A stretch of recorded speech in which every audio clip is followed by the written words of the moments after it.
Tucked deep in Chesterfield, Missouri, lies Faust Park, a sprawling St. Louis County gem that stretches across more than 200 acres, beautiful by day, but unsettling as the sun dips low. It's home to the legendary St. Louis Carousel, the shimmering butterfly house, several winding walking trails, and playgrounds that seem to whisper when the wind rushes through empty swings. Families flock here, but beneath the joyful surface, an older, stranger energy lingers. From here we slip into the history.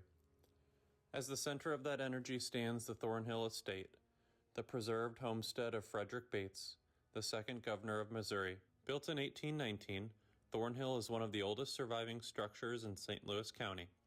Every board of its whitewashed walls has heard footsteps long turned to dust. Surrounding the main house are a collection of outbuildings, smokehouses, barns, kitchens, and cabins, each over a century old, each carrying stories from Missouri's frontier era.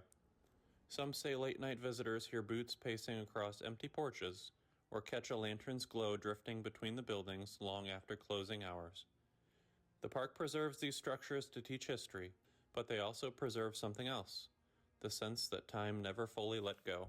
We stumbled upon the Bates family cemetery. Isolated among trees, shadowed even at midday, the tiny burial ground dates back nearly 200 years. Here rests Frederick Bates himself, along with his wife, Nancy, and several of their children. Small tombstones etched with dates from the early 1800s. Some markers lean, others are worn thin by rain, but each one holds a name tied to Missouri's earliest days.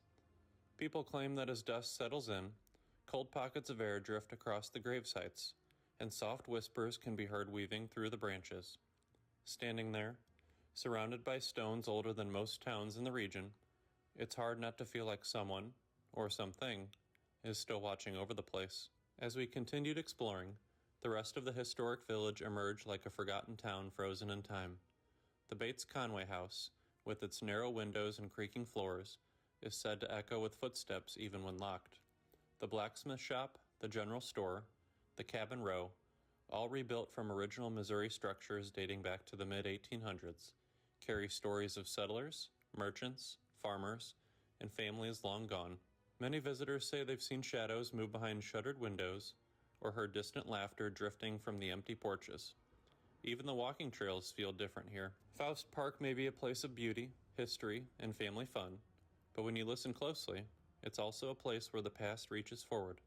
If you're brave enough, come walk these haunted grounds yourself and see what still stirs in the quiet corners of Faust Park.